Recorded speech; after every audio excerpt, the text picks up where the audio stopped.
وعجل فرجهم وفرج عنا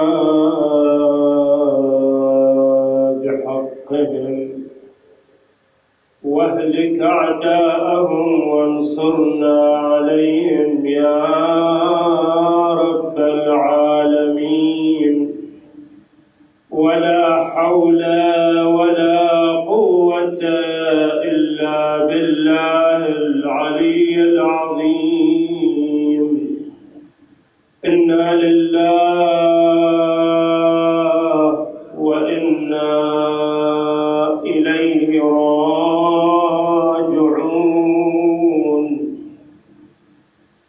صلى الله وسلم عليك يا سيدي ويا مولاي يا حبيبي يا رسول الله، يا رحمة الله الواسعة، ويا باب نجاة الأمة، وعلى آلك سرج الظلمة، ولا سيما على سيدتي نساء العالمين زوجتي رسول الله وأم الزهراء وجدة الأئمة خديجة المؤمنة، صلى الله وسلم عليك يا مولاي يا أبا عبد الله، يا رمز التضحية والفداء ويا شهيد الإباء. عليك الله صلى وعلى الشهداء بين يديك إلى قيام الساعة. وهل ينبغي للعارفين ندامة على فائت غير اكتساب المكارم؟ وما هذه الدنيا بدار استراحة وتحصيل لذات لغير البهائم، على قدر بعد المرء منها ابتعاده عن الروح واللذات ضربة لازمي. أما ترى آل الله كيف تراكمت عليهم صروف الدهر أي تراكمي. أما شرقت بنت النبي بريقها وزهراء، أما شرقت بنت النبي بريقها وجرعها الأعداء طعم العلاقم. أما أسقطوها لا رعى الله قوما جنين حشاها محسنا يا لهاشمي. إنا لله وإنا إليه راجعون. قال تعالى: بسم الله الرحمن الرحيم. وإذ يمكر بك الذين كفروا ليثبتوك أو يقتلوك أو يخرجوك ويمكرون ويمكر الله والله خير الماكرين. آمنا بالله. صدق الله العلي العظيم.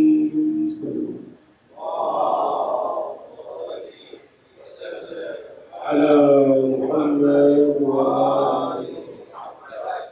الآية المباركة من سورة الأنفال تحمل رقم 30،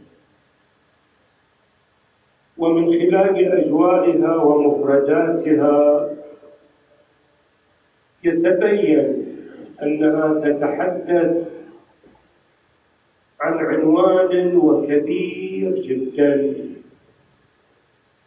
ألا وهو مسلسل الإساءة لرسول الله صلى الله عليه وآله. هذا المسلسل يعتبر من أضخم المسلسلات في تاريخ المسلسلات، ومن أكثرها حلقات، والسيناريوهات والنصوص والممثلون كثيرون جدا. أستطيع أن أقول أن وراء هذا المسلسل دول كبرى إقليمية ومحلية، ودول تعتبر تدير العالم، ليس اليوم وإنما منذ أنشئت أولى الحلقات بهذا المسلسل. من ورائه دول كبرى وإقليمية، وكان هناك تحالفات بين أعداء رسول الله من الداخل والخارج. من الداخل الطابور الخامس في الأمة المنافقون، ومن الخارج الدول الكبرى في عصر النبي دولة فارس والروم. والممثلون لهذا المسلسل من الجنسين، رجال ونساء. والآية المباركة واضحة الدلالة في هذا المسلسل: وإذ يمكر بك الذين كفروا، إشارة إلى الدول الإقليمية الكبرى والمتحالفون معها من خلال الطابور الخامس في الأمة. من أين عرفنا أن الآية تشير إلى هذا النوع من الطرح؟ أليس هذا غريباً على القرآن؟ كلا. الرجوع إلى قواميس اللغة مع وجود الفضلاء من الفضلاء الأجلاء والأساتذة المحترمين، ندرك أن من أهم المفردات اللغوية التي استخدمت في هذه الآية تعادل اليوم في القاموس السياسي التخطيط. إذ المكر يعني اليوم التخطيط، فلم يألوا الأعداء جهداً في تخطيطاتهم الماكرة لمحو الإسلام عن أطلس العالم. يريدون أن يطفئوا نور الله بأفواههم، ويأبى الله إلا أن يتم نوره ولو كره المشركون. إذن تبين أن من أجواء الآية تتحدث عن هذا المسلسل ضخم جدا، وأكثر المسلسلات حلقات إلى اليوم. تعودنا اليوم أن هناك المسلسلات ليست بالعشرات من الحلقات، بالمئات. سابقا درب الزلق وإخوانه 30 حلقة، أما اليوم المسلسل التركي وإخوانه 300 400 500 حلقة. ولكن إلى اليوم لم ينتج مسلسل أضخم من مسلسل الإساءة لرسول الله صلى الله عليه وآله. ولا زالت النصوص تعد والسيناريوهات تدشن والأفلام تنتج إلى اليوم. فقط وأكتفي كإشارة إلى الثقافة الرقمية في هذا المسلسل الضخم. لو أردنا أن نضع رقم وليس تقريبي بل حقيقي، فأعتقد أن تاريخ الهجرة النبوية كفيل في حفظ هذا الرقم من عدد الحلقات، ونزيد على 1434 سنة 13 حلقة في مكة، يعني 1447 حلقة من مسلسل الإساءة لرسول الله صلى الله عليه وآله. ولكن وفي ثقافة المسلسلات بقدر ما هنا مسلسل الإساءة هنا مسلسل النصرة والدفاع، وبنفس النصوص والسيناريوهات والمنتجين والممثلين. إذ أبى الإسلام إلا أن ينتج أبطال لهذا المسلسل من مسلسل النصرة والدفاع، ومن الفريقين رجال ونساء، ونضيف نحن الأطفال، حتى الأطفال بل وحتى الرضع أضحوا أبطال في مسلسل النصرة والدفاع.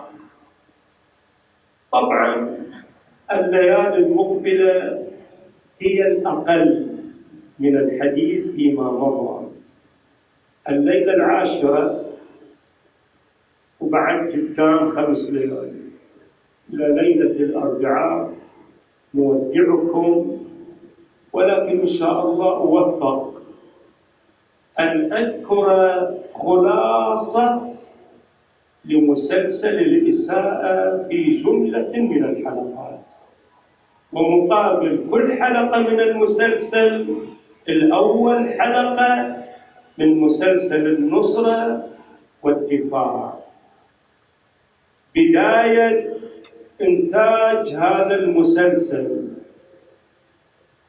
يتطلب منا أن نعيش في خارطة العرب، وتحديداً في جزيرتنا، وبالأخص في الوادي المقدس مكة أم القرى وأرض الرسائل الإلهية، حيث هناك تمت كتابة النصوص وإعداد السيناريو وتنفيذ الحلقات.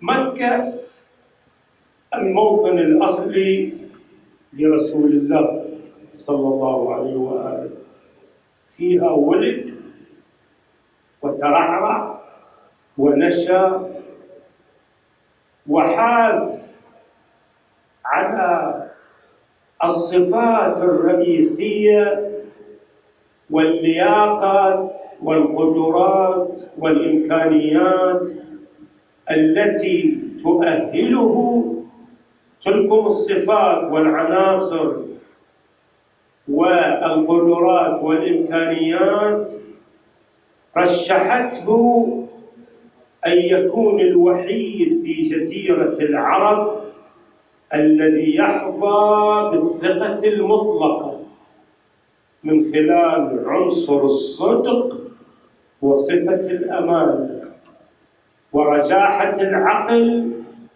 وتصرف الحكمة، وأضحى مرشعاً فكرياً اجتماعياً سياسياً وحتى خبيراً اقتصادياً في فترة بحسب العمر الزمني في نشأة الشخصيات من هذا النوع قصيرة جداً، سيما وأن المناخ لا يساعده بالطبع. هو الذي بعث في الأميين رسولاً، كل مقومات وتضاريس الحضارة في الخارطة العربية معدومة، لا يوجد ضرس، لا ضرس علمي ولا ضرس طبي ولا ضرس اقتصادي ولا ضرس أخلاقي ولا حتى ديني.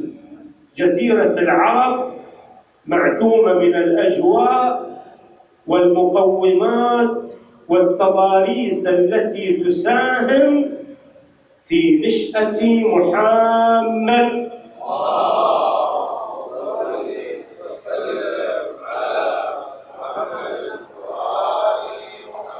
لذا ليس لنا أن نقول أن هذه الظاهرة والفريدة ألم يجدك يتيما، يقول الإمام الرضا يتيما أي نادر الوجود، يتيمة الدهر عند الأدباء، أضحى نادرة في التاريخ البشري، لا نستطيع أن نعزل هذه المكونات والعناصر والصفات والقدرات واللياقات التي السماء فقط وفقط. وهنا النصوص في القرآن تدلل على تدخل اليد الإلهية في صياغة هذه الشخصية. وقد أشرت في ليال سابقة، ليس هذه السنة وإنما في السنوات الماضية، لذا أحببت أن لا أعيد ما طرحت. سورة الضحى وسورة الشرح سورتان تدللان على الرعاية الخاصة من قبل الله للرسول الأكرم، وكذلك النعم الإلهية. ألم يجدك يتيما فآوى ووجدك ضالا فهدى ووجدك عائلا فأغنى ألم نشرح لك صدرك ووضعنا عنك وزرك الذي أنقض ظهرك. من هنا أقول رسول الله صلى الله عليه وآله لم يحتج إلى ماذا؟ إلى صناديق الاقتراع وإلى استبانات من اللجان العلمية والمراكز الاستراتيجية في أن يحتل رسول الله المكانة الأولى ليس عند العرب فحسب، وإنما على الصعيد البشري، الصادق الأمين حلال المشاكل. من هنا أعلن النبي صلى الله عليه وآله بعد أن حاز على هذه الاستبانة وعلى ورقة في صناديق الاقتراع مفادها الصادق الأمين، هنا أعلن النبي صلى الله عليه وآله مشروعه الإلهي، ومن أعلى قمة الجبل والناس في وادي التيه والضلال على حين فترة من الرسل، فاصلة زمنية بينه وبين آخر نبي قبله عيسى ابن مريم ما تزيد على 500 سنة. هنا الناس في وادي التيه، ورمى النبي لهم حبل النجاة، لأن اليوم والدفاع المدني موجود، من أهم أدوات الإنقاذ هو الحبل، سيما إذا كان الناجي في الأسفل، يعني ما يراد نجاته، ليس له سبيل إلا التعلق. واعتصموا بحبل الله جميعا ولا تفرقوا، قولوا لا إله إلا الله تفلحوا. هنا تأتي الآية، وكما يقول الطبرسي أعلى الله مقامه في مجمع البيان، وعند كل المفسرين سنة وشيعة، كانت البداية في إقامة مؤتمر دولي في مقر الأمانة العامة لجامعة الدول العربية ذاك اليوم، وهو أبو سفيان، مو نبيل العربي، أبو سفيان. هنا وجهت دعوة لأعضاء المؤتمر الدوليين والمتحالفين معهم، وكانت اللافتة العريضة المكتوب على بوابة المؤتمر: القضاء على رسول الله صلى الله عليه وآله، قتل مشروع، معارضة بكل السبل. هنا الآية المباركة تتحدث: وإذ يمكر بك الذين كفروا.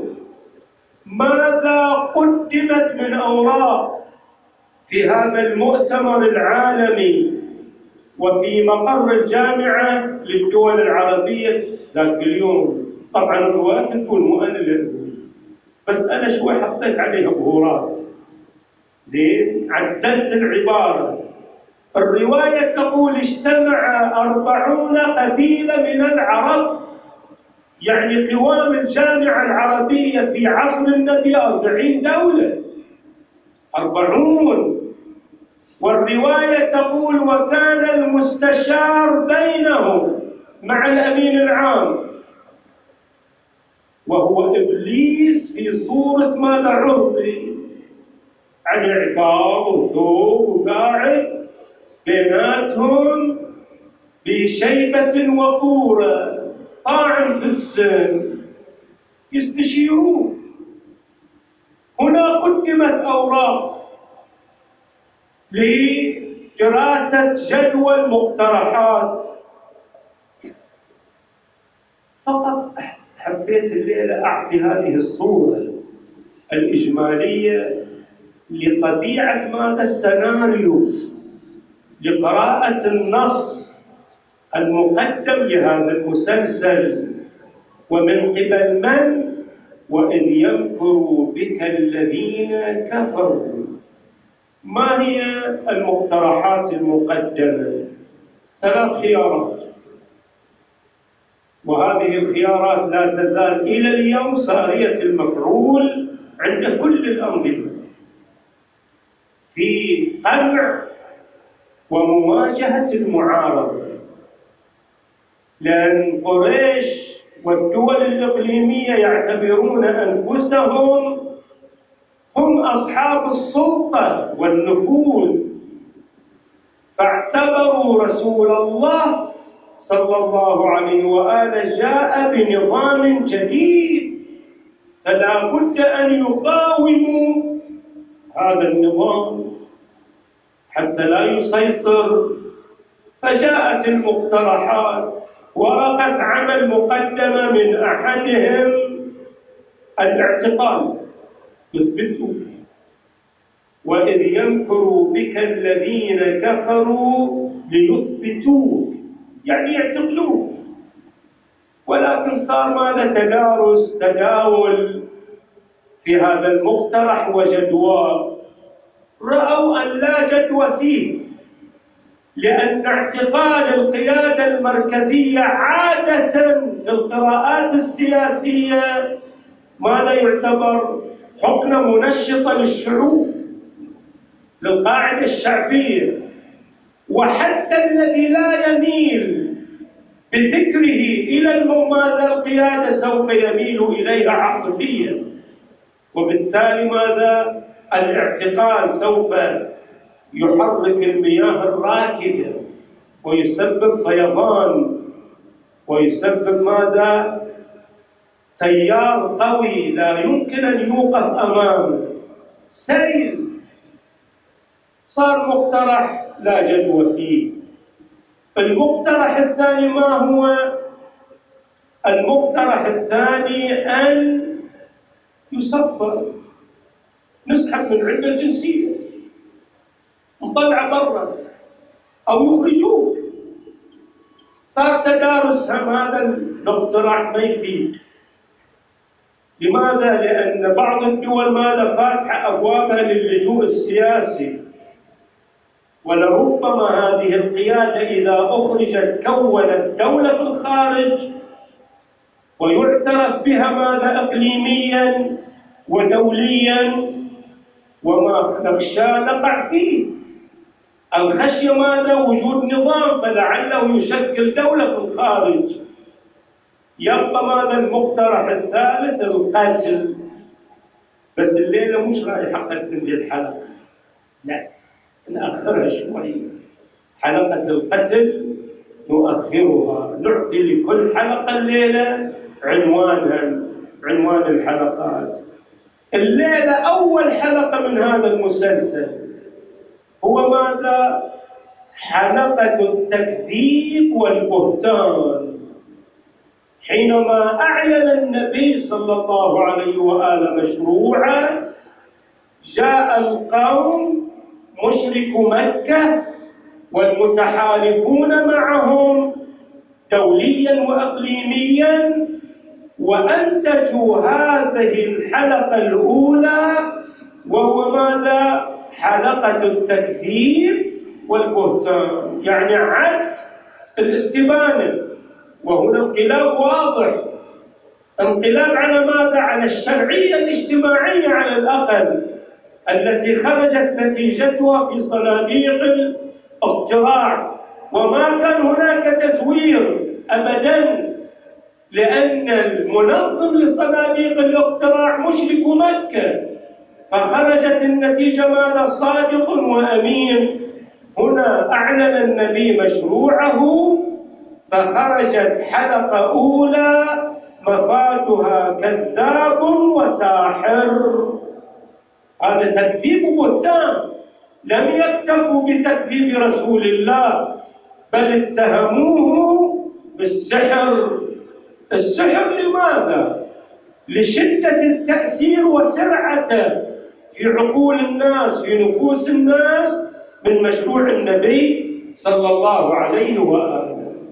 هذه حلقة أولى من المسلسل عنوانها التكذيب والبهتان. في المقابل خرجت حلقة أولى من مسلسل النصرة والدفاع عن رسول الله صلى الله عليه وآله. هذه الليلة أحد أبطالها صاحب الذكرى، خديجة بنت خويلد وأمير المؤمنين. أول حلقة خرجت من مسلسل النصرة والدفاع، بطلها أمير المؤمنين يمثل الرجال، وخديجة تمثل النساء. النبي احتفظ بنص من نصوص هذه الحلقة من هذا المسلسل. بعد رحلة السيدة خديجة وزواج النبي من زوجات أخر، جاءت إحدى النساء وزوجات النبي لتقول لرسول الله بعد أن كان يرطب لسانه من ذكر خديجة بعد موتها، انزعجت إحدى النساء فقالت: لقد أبدلك الله بخير منها. أذيتنا تراك يا رسول الله شوي خديجة، شوي خديجة، مرة عجوز انتهت، الآن أنا الموجودة، ليش ما تذكرني؟ لقد أبدلك الله بخير منها. ماذا قال لها رسول الله؟ نقل لها نص من حلقة النصرة والدفاع: لقد آمنت بي حيث كفر بي الناس، وواستني حيث حرمني الناس، ورزقني الله منها الولد ولم يرزقني من غيرها.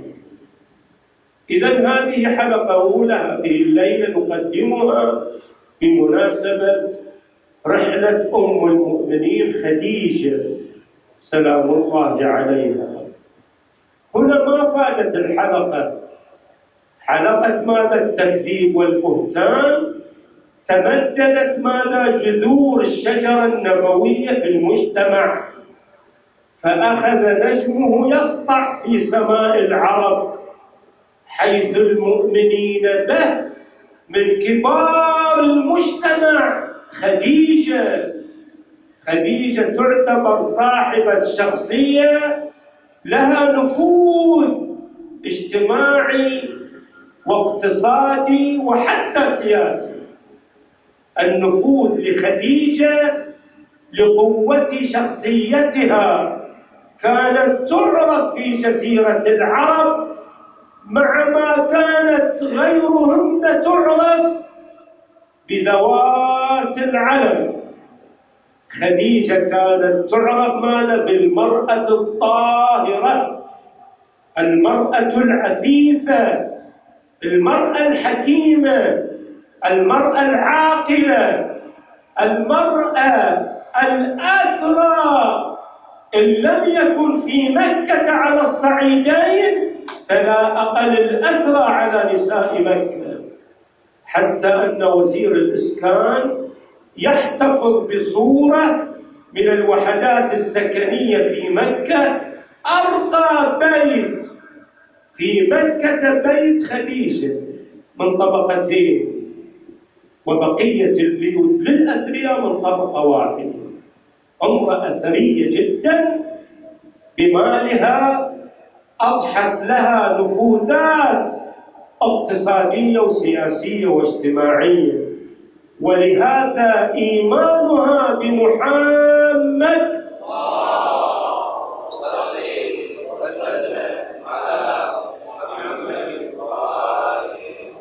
سبب تمدد لجذور هذه الشجرة المباركة، وسبب ماذا؟ سرعة الورق واخضرار الأعوان في هذه الشجرة، وكذلك شخصية أمير المؤمنين. هنا حينما رأى الأعداء والمعدون لمسلسل الإساءة لرسول الله أن هذه الحلقة لن تأتي بثمارها، أقاموا مؤتمر آخر. شوف ماذا؟ لتنفيذ حلقة يتطلب الأمر مؤتمر. سووا مؤتمر المشركون في الداخل والكفار في الخارج مع الدول الإقليمية فارس والروم. ما هو مفاد وأجواء هذا المؤتمر؟ العنوان العريض المكتوب على بوابة المؤتمر: المقاطعة لرسول الله. قدمت الأوراق لدراسة ماذا؟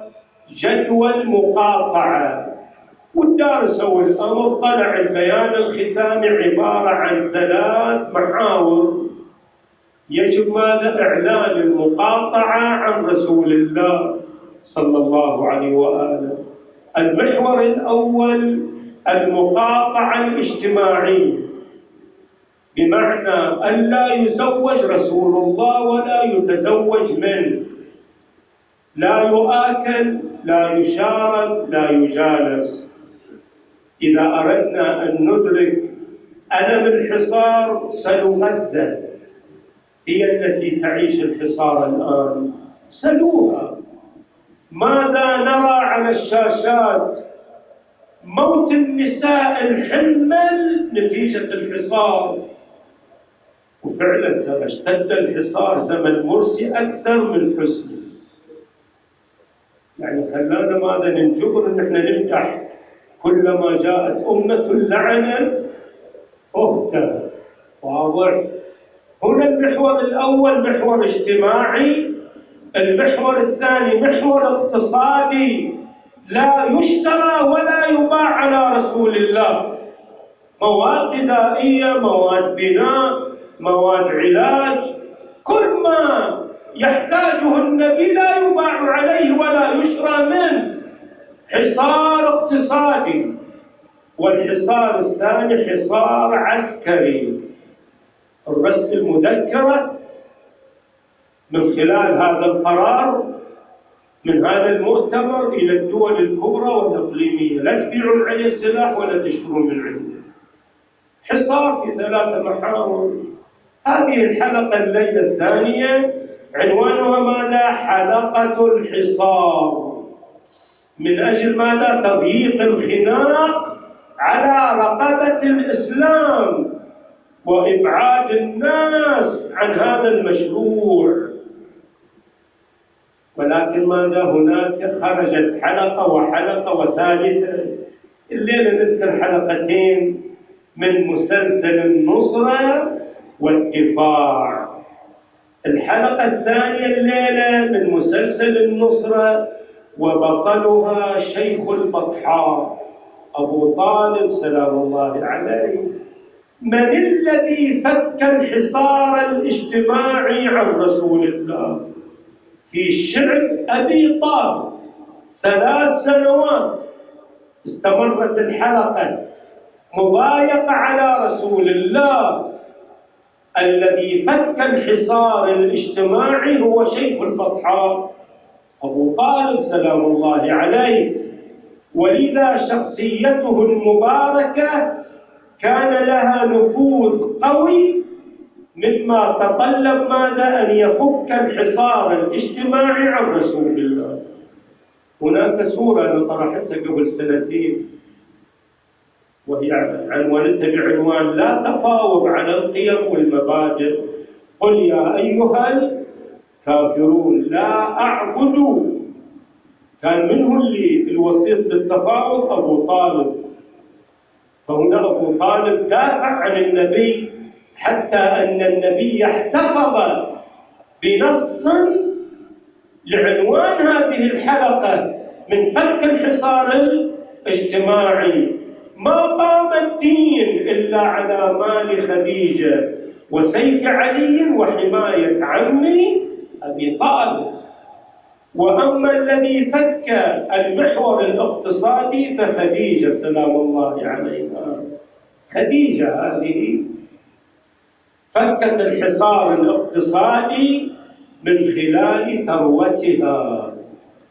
تلك الثورة الطائلة والضخمة سخرتها ووضعتها بين يدي رسول الله لفك الحصار الاقتصادي. الرواية تقول في فترة الحصار عندنا معيار اقتصادي اليوم، الأخوة اللي يتداولون الأسهم يعرفون، اللي عندهم ماذا؟ تجارة يدركون أن الحصار الاقتصادي ماذا يفرز قلة العرض وكثرة الطلب. وماذا ينتج من هذه الحالة الاقتصادية؟ غلاء الأسعار. السعر هذا غالي جدا يصير لأن الطلب قليل والكثرة في الطلب كثيرة. هنا ماذا؟ الحصار الاقتصادي 3 سنوات لا يباع أي مادة غذائية بنائية صحية، ممنوع البيع على رسول الله. ولكن هناك بالطبع ماذا ما نسميه اليوم بالأسواق الحرة. الأسواق الحرة ماذا؟ غالية أسعارها. خديجة هي التي تكفلت برفع ألم الحصار عن رسول الله، مو عنه شخصيا، عن كل أتباعه. فتقول الرواية: كانت تشتري خديجة السلعة بأغلى الأثمار، وما كان يهمها شيء.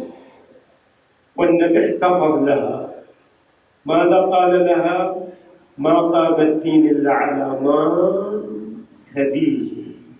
صارت خديجة ماذا؟ ترفع بيدها حقيبة ماذا؟ وزارة الاقتصاد، وعندها خطط مائية، وعندها ماذا؟ منهج بالصرف. كانت حكيمة جدا. ونختم الليلة بقدر ما هذه المرأة المباركة والعظيمة أضحت زوجة لرسول الله، وبذلت كل ما تملك في سبيل رسول الله صلى الله عليه وآله. عندي حلقة أقف عندها ماذا ما يخص فاطمة، نعنونها إن شاء الله بحلقة الفدك. سوف نقرأ ماذا كانت ثروة الزهراء توازي ثروة أمها خديجة. نعم، بقدر ما سددت خديجة فاتورة الحصار الاقتصادي ببذل مالها، هذه المرأة بذلت كل ما بوسعها وكل ما عندها، بما فيها فاطمة الزهراء. هي التي ربت فاطمة على هذا العشق المحمدي، على هذا الدفاع للإسلام الأصيل، على هذه الوقفة الصادقة. نعم، سددت فاطمة الزهراء فاتورة الدفاع عن رسول الله وعن أمير المؤمنين، لكن بعلامة فارقة في جبين الأم وجبين البنت. الأم ذهبت من الدنيا وهي سليمة الأضلاع، لم يكسر لخديجة ضلع، ولم تلطم لها عين، ولم تسقط ماذا جنينا، ولكن ماذا كان عند باب الزهراء وماذا جرى على الزهراء. كأني بخديجة في ساعتها الأخيرة وهي توصي رسول الله: الله الله في ابنتي الوحيدة، أقول يا خديجة ساعد الله قلبك وقلب رسول الله، أنت وهو غائبان عما جرى على الزهراء، ولكن من الذين حضروا هذه المرأة الكبيرة والمظلومة؟ حضر علي وحضر الحسين وحضر الحسن.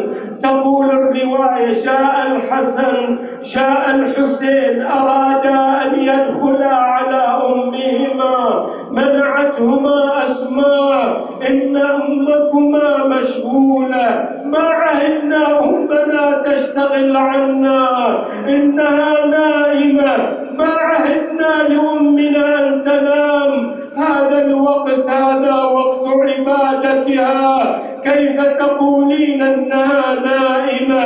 إنها مسافرة، ما عهدنا لأمنا سفر، نعم إنها نائمة نومة الآخرة، وقد سافرت روحها إلى العالم الآخر. دخل الحسن دخل الحسين وقفا عند أمهما، نادى الحسن أماه، لم تجبه، حركها الحسين لم تتحرك، ارتفع صوتهما، ناداه ونحن معهما: وأمنا وزهراء زهراء وصاح صبط المصطفى ودمعة على خد الحدا ماتوا أمنا يا أسماء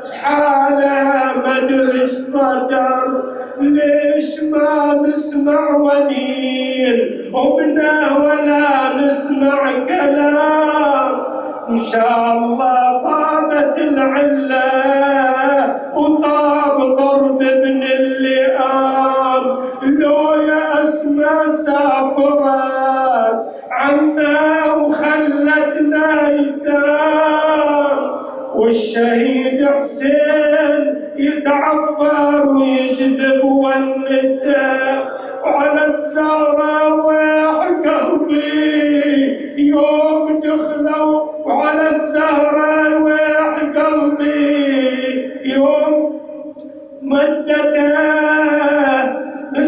نسبل عليها الرداء نسألك وندعوك ونقسم عليك بحق خديجة وبحق ابنتها فاطمة إلا عجلت فرج حفيدهما الحجة المنتظر. تفضل جناب السيد علي.